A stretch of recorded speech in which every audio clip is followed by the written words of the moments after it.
네, 놓쳐서는 안 될 뉴스 딱 3개만 추려주시는 분입니다. 한겨레 신문의 최성진 기자 스튜디오로 모셨습니다. 어서 오세요. 네, 안녕하세요. 네, 자 오늘 첫 번째 뉴스는 뭘까요? 네, 추경 처리 지각 합의 소식입니다. 어제 국회에서 합의가 있었죠? 네네. 네.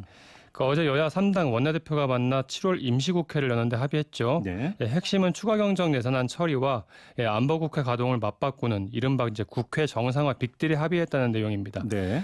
다시 말해서 여당은 추경안 처리 약속을 얻어내고 자유한국당은 그리고 야당은 그 대가로 안보국회를 열어서 최근 안보 상황에 대한 현안 질의를 해보겠다. 네. 이런 겁니다. 참고로 이제 안보 관련 상임위는 운영위, 국방위, 외교통일위, 그리고 정보위 등이 있고요. 네.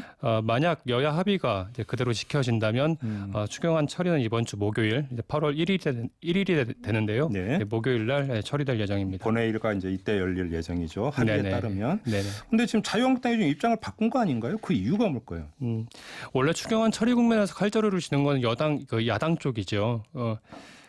추경안 처리를 합의할 때 대개 이제 야당에서 요구해왔던 쟁점 현안을 처리하고 이제 그 대가로 이제 추경안 처리를 받아주고 하는 거였고. 이른바 연계 전략. 연계 전략이고 네, 때로는 이제 그 결과를 이제 빅딜이라고도 표현을 합니다만. 네네. 예, 이번에도 마찬가지였습니다. 정경두 국방부 장관 해임 건의안이라든지 북한 목선, 네. 국정조사 이런 것들을 자유한국당에서 요구를 해왔는데 사실은 받아내지 못했죠.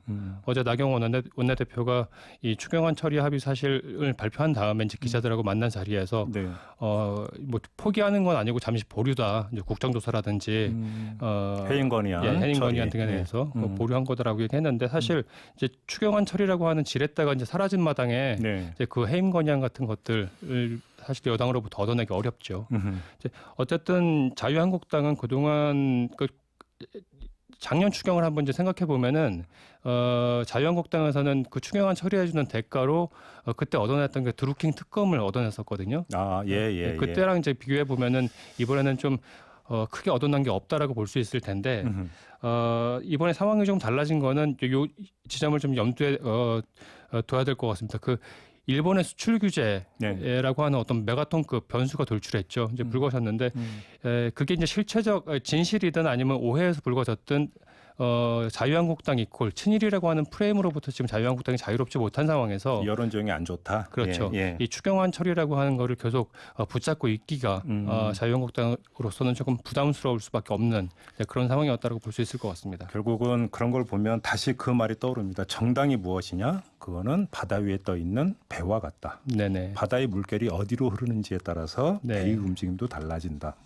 예. 비유 괜찮았나요? 예, 이번 국면은 자유한국당한테 조금 불리하게 흘러갈 수밖에 없는 그런 상황이었던 것 같습니다. 알겠습니다. 자, 두 번째 뉴스로 가죠. 어떤 겁니까? 예, 민관정 협의회가 뜬다입니다. 네. 어제 하루 모처럼 국회가 일을 한 날 이렇게 기록을 할 만하다. 저는 이렇게 보는데요. 네. 예, 국회 정상화 합의와 함께 주목할 만한 기구 하나를 출범시켰습니다. 그 이름이 일본 수출 규제 대책 민관정 협의회라고 하는 이름의 이제 비상 협력 기구인데요. 네. 사실은 지난 18일 문재인 대통령과 여야 5당 대표가 청와대에서 만났을 때 합의했던 내용이기도 합니다. 그렇죠. 네. 여기에는 이제 민주노총과 한국노총 등 노동계가 들어가고요. 대한상의와 경총 그리고 무역협회 등 경영계가 들어갑니다. 그리고 또 여야 5당 대표자, 이제 정책위 의장이 들어가는데요. 네. 거기에 이제 정부 관계자까지 들어가니까 네. 말 그대로 이제 초당적 협력기구라고 할 수 있죠. 규모가 상당한데요. 네.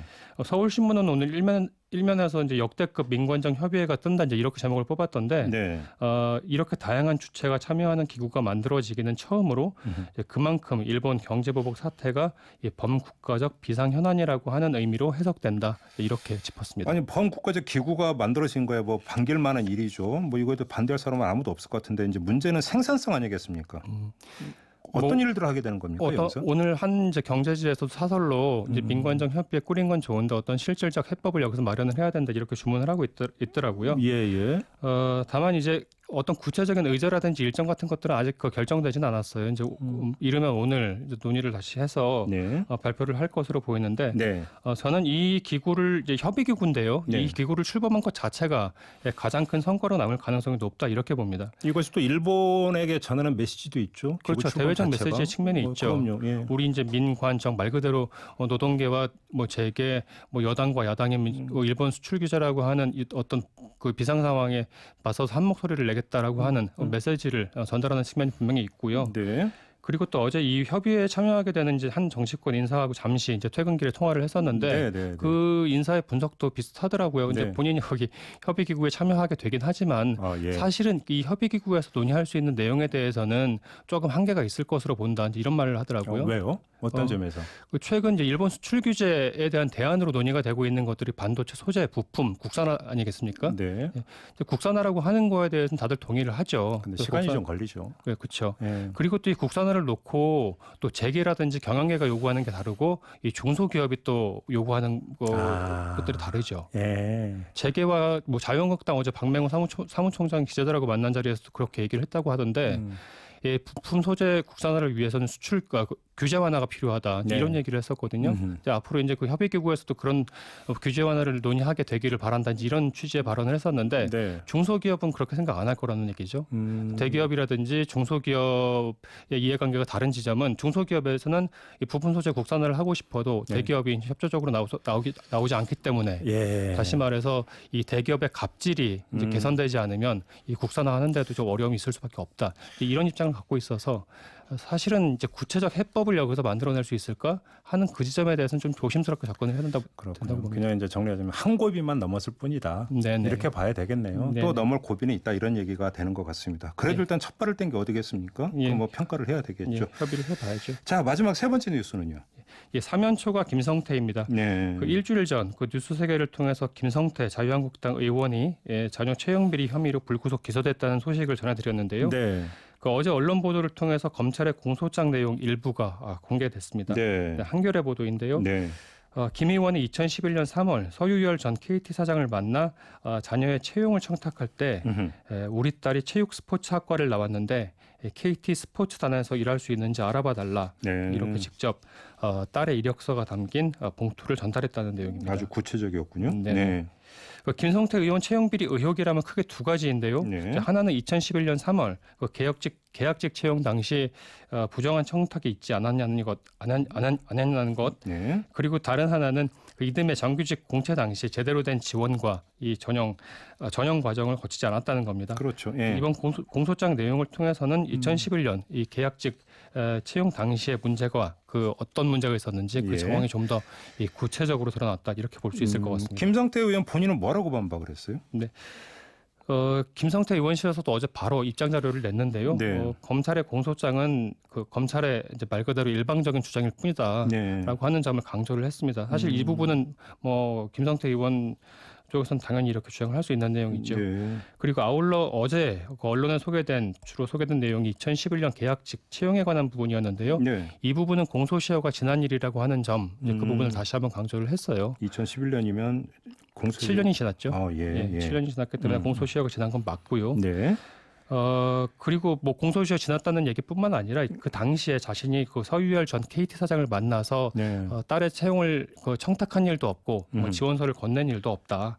그리고 만약 완전 사실 무근이다. 예, 그런 일이 있다 할지라도 공소시효가 지났다 이건데 다만 지금 KT 그 이석재 전 회장이 구속돼 있고요. 그 서유열 전 KT 사장도 마찬가지로 구속돼 있고 네. 그 인재경영실장까지 모두 구속이 돼 있는 상황에서 지금 재판을 받고 있는데 네. 이런 그 인사들이 일관되게 김성태 의원 딸 채용 과정에서 문제가 있었다라고 하는 진술을 하고 있는 상황이어서 네. 이 지점은 김성태 의원한테 좀 많이 불리하게 적용할 수밖에 없다고 봅니다. 알겠습니다. 아무튼 김성태 의원이 또 제기했던 문제가 피의 사실 공표였는데 네네. 어떤 그 기소 내용, 공소장 내용을 보도하는 건 그거는 상관없는 건가요?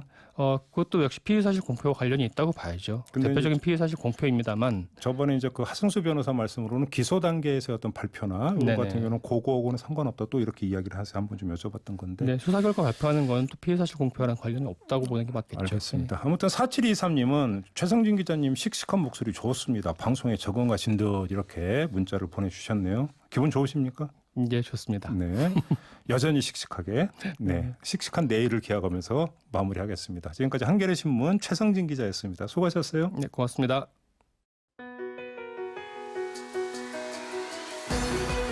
이슈의 핵심을 꿰뚫는 예리한 시선, 믿고 듣는 진품 시사 김종배 시선 집중.